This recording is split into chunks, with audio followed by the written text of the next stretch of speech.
Hello नमस्ते दाई। नमस्ते हजुर, नमस्ते। अनि सन्चै आरामै हुनुहुन्छ? एकदम सन्चै भन्नु अनि पर्यो। अनि हजुरको नाम ठेगाना एकचोटि हजुरले बताइदिनु न एकचोटि। मेरो नाम पेम्बा उङ्दी शेर्पा, हजुर। जिल्ला ताप्लेजुङ। अहिले चाहिँ अब गाउँपालिका, पहिला चाहिँ अब गाविस, साउ गाविस, अहिले चाहिँ मायाखोला गाउँपालिका। पहाडको चाहिँ अब अहिले मेरो फ्यामिलीहरू चाहिँ तराईतिर छ, मोरङ जिल्लामा। हजुर, मलाई त अब थाहा छ होइन, त्यही पनि अब साथीहरूलाई, नयाँ नयाँ साथीहरूलाई थाहा छैन। अब तपाईँको युट्युब च्यानलमा आउनुहुने नयाँ साथीहरूलाई थाहा छैन, त्यही भएर तपाईँको चाहिँ परिचय दिनु हो भने राम्रो हुन्छ भनेर चाहिँ मैले तपाईँसँग सोधेको। मलाई त पुरा जानकारी छ होइन, मेरो साथी भेटघाट हुन्छ होइन, रमाइलो हुन्छ छुट्टीको टाइममा। अनि आज चाहिँ के तपाईँको छुट्टी हो कि ड्युटी नै हो? मेरो छुट्टी थिएन, आज ड्युटी नै हो। हजुर। अहिले भर्खरै ड्युटी सकेर चाहिँ अब भाइसँग भेट भयो, त्यही भएर यसो कुराकानी केही राखौँ न भनेर चाहिँ सल्लाह भएकै त हो नि, होइन? हजुर। त्यही त दुईजनाको भेट भयो, एकछिन भिडियो बनाऊ, गफसप गरौँ, नयाँ नौलो सुख दुःख बाँडौँ भन्ने हिसाबले गइयो है। अनि के छ घर परिवारतिर, के कसो सन्चै आरामै हुनुहुन्छ? घर परिवारतिर एकदम राम्रै छ, सन्जो बिस्तै भगवान्को कृपाले गर्दा बाँचिरहेछ।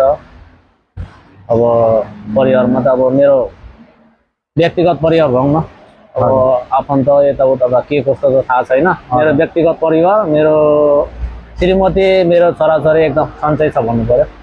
हजुर, ठिकै छ। अनि यो मलेसियामा त आजभोलि लास्टै पानी परिरहेको छ, यो 3-4 दिनदेखि तपाईँहरूकोतिर चाहिँ के कस्तो क्षतिहरू के पुग्यो कि पुगेन हो? मलेसियामा अहिले ठ्याक्कै यहाँ मेरो यो चाहिँ अब मैले काम गर्ने ठाउँ नै हो, यो रिया होटेल। अब यहाँ यो एरियामा पानी परेको चाहिँ लगभग आज ठ्याक्कै कति 3 दिन हुन्छ है।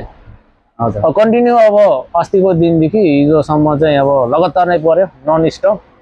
आज चाहिँ अलिकति बिहान हल्का रोक्यो, पानी रह्यो, अहिले फेरि पानी परिरहेछ। खै अब किन हो त्यो त थाहा भएन। यता हामी बस्ने ठाउँतिर पनि एकदम पानी चाहिँ लास्टै परिरहेको छ होइन, त्यही भएर अनि क्षति पनि धेरै भइरहेछ क्या। त्यही भएर अनि यतातिर चाहिँ के कस्तो छ भनेर। क्षति त यहाँ खासै भएको देखिन, बलबारी उठेको छैन, सबै पानी मात्रै परिरहेछ, त्यही भएर पनि क्षति भएको छैन। अनि कामहरू के कस्तो चलिरहेछ तपाईँको? काम हल्का चलिरहेछ, अब कहिले धेरै हुन्छ, कहिले थोरै हुन्छ होटेल लाइनको काम। अब जति कस्टमर आयो हाम्रो त्यति नै काम बढी हुन्छ। कस्टमर कम आयो भने त्यही अनुसारको काम हुन्छ। तर जति कस्टमर आए पनि नआए पनि हाम्रो चाहिँ अब फिक्स ड्युटी 12 घन्टा गर्नै पर्छ है। त्यस्तै हो, फिक्स ड्युटी। तपाईँहरूको चाहिँ फिक्स ड्युटी हुन्छ है। हाम्रो चाहिँ कस्तो हुन्छ भने अब काम भयो भने ओटी भयो, काम भएन भने 8 घन्टा हुन्छ। त्यही भएर अनि यताउता होइन छुट्टीमा अब त्यही त हो, अब साथीहरूसँग भेटघाट हुन्छ होइन। यतातिर आउन मन लाग्छ कि तपाईँहरूको ठाउँतिर? यतातिर चाहिँ लाग्छ रमाइलो छ, साथीहरू पनि हुनुहुन्छ होइन। अनि खाना खाने ठाउँहरू पनि नजिक छ, होटलहरू होइन। अनि उता हामी बस्ने ठाउँतिर चाहिँ होटलहरू पनि छैन, खानाहरू खान अलिक समस्या छ क्या। ढिलो आइयो भने चाहिँ खाना खाने ठाउँहरू छैन। अनि यता चाहिँ राम्रो लाग्छ, त्यही भएर आउँछु। अनि अरू साथीहरूको चाहिँ ड्युटी हो कि छुट्टी हो आज? अहिले होइन, हाम्रो सन्डे छुट्टी हुँदैन। छुट्टी भनेको अब मन्डेदेखि सुरु हुन्छ, मन्डे, ट्युसडे, वेडनेसडे, थर्सडेसम्ममा सकिन्छ। 4 जना मात्रै हामी यहाँ काम गर्ने। अहिले 1 जना भाइ ड्युटीमा छ, 1 जना भाइ सुतिरहेछ। हजुर, त्यही हो। अनि अब चाइनिज न्यु इयर आउँदैछ नि त, के प्लानिङ छ तपाईँहरूको? छुट्टी हाम्रो त्यस्तो न्यु इयर त्यस्तो प्लान केही हुँदैन, छुट्टी हुँदैन। यताउता छुट्टी भएर घुम्नु जाने प्लानिङहरू बनाएको छैन? त्यस्तो केही छैन, अब त्यतिखेरै सोच्नुपर्छ।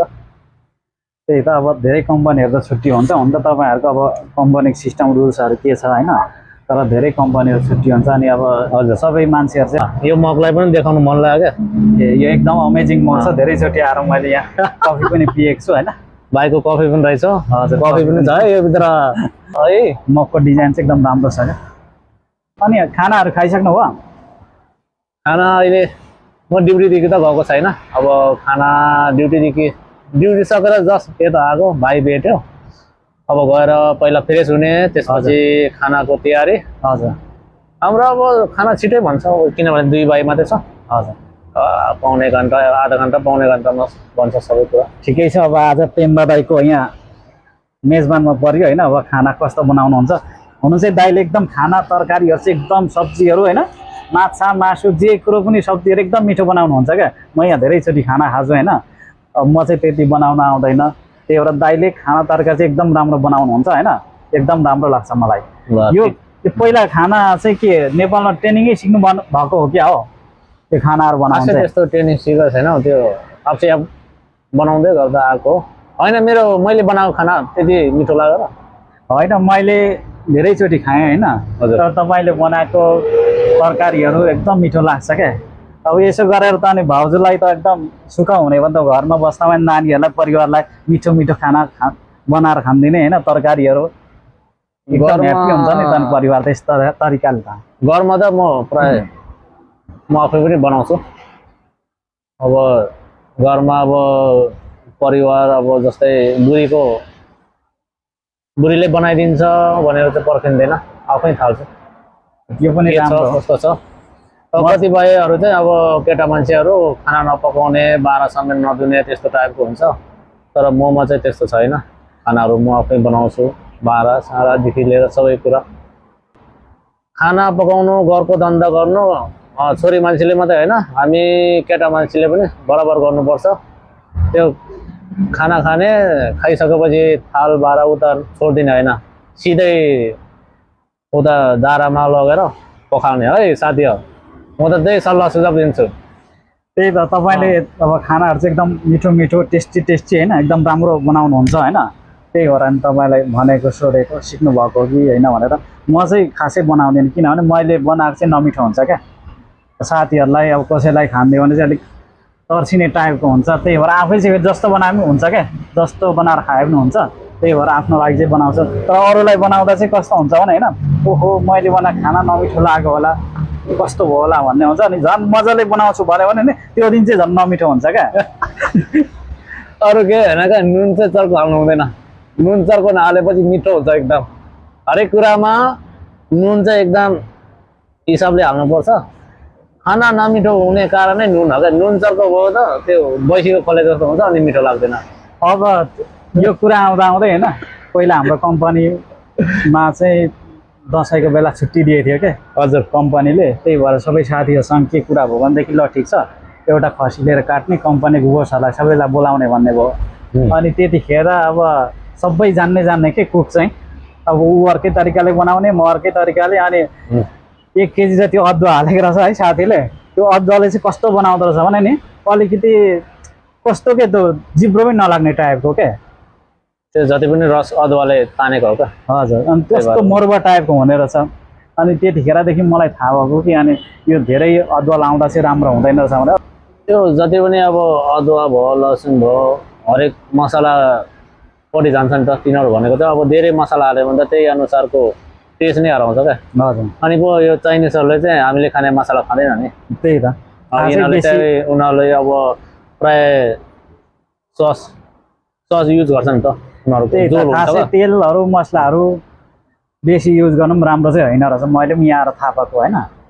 त्यसले गर्दा चाहिँ धेरै मान्छेहरूको अब बिमारीहरू चाहिँ फैलाउँछ। अहिले हामीले पनि त्यो मसला अर्को त्यो हुन्छ नि त करी, त्यो रातो एकदम रातो त्यहाँ करी पाउडर भनेर लेखेर आउँछ, त्यो चाहिँ खानु छोडेको क्या। अर्को त्यो इन्डियन मसला भन्ने आउँछ। हजुर, अलिक त्यसमा चाहिँ पहेँलो बढी हुन्छ, त्यो चाहिँ अलिक मिठो लाग्छ।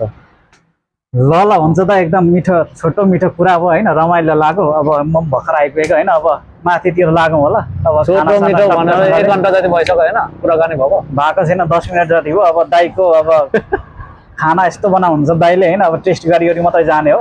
अब अहिले म जान्न, लगभग अब 2-3 घन्टापछि जान्छु होला है। ल एकदम खुसी लाग्यो दाईसँग कुरा गर्नुलाई। अब यो भिडियो पनि दाईकै च्यानलबाट अपलोड हुन्छ होइन। लाइक कमेन्ट सेयर सब्सक्राइब सबै गरिदिनु होला होइन। के भन्नुहुन्छ तपाईँले लास्टमा भन्नुहोस् ल। लास्टमा चाहिँ सबैजनालाई नमस्ते भन्न चाहन्छु। अनि हामीले जति कुराहरू राखेको छ त्यसमा अब केही कमी कमजोरीहरू बोल्यो होला, एकदम मिलाएर हेरिदिनु सुनिदिनु होला। अनि लास्टमा चाहिँ त्यही हो, मेरो फेसबुक पेज छ पेम्बा उङ्गे शेर्पा, त्यसमा पनि मैले केही भिडियोहरू हालेको छु। त्यो भिडियो हेरेर मेरो फेसबुक पेजलाई फलो गरिदिनु होला। र भिडियोहरू मन पर्यो भने लाइक गर्नु, कमेन्ट गर्नु, सेयर गरिदिनु। अनि भाइको चाहिँ के छ अरे युट्युब? मेरो चाहिँ जसमनी बिके छ। अनि उहाँको चाहिँ जसमनी बिके युट्युब च्यानललाई पनि लाइक कमेन्ट सेयर गरिदिनु होला। धेरैभन्दा धेरै त्यही भन्न चाहन्छु सबैजनालाई थ्याङ्क यू सो मच भन्न चाहन्छु। हस् त मेरो तर्फबाट पनि सबैजनालाई धेरै धेरै धन्यवाद होइन। मेरो च्यानललाई पनि सब्सक्राइब गरिदिनु होला। मेरो च्यानलको नाम चाहिँ जसमनी विश्वकर्मा छ होइन। हामी त्यतिकै इन्टरटेनमेन्ट भेटघाट होइन, एउटा रमाइलो अथवा पछिसम्म पनि एउटा मेमोरिज होस् न, यो साथी थियो, यो साथी भेटिएको थियो भनेर चाहिँ हामी चाहिँ भेटघाट कार्यक्रमको लागि चाहिँ यसो भिडियो बनाएको होइन। अब राम्रोसँगले हेरिदिनु होला। यसको लागि धेरै धेरै धन्यवाद भन्न चाहन्छु।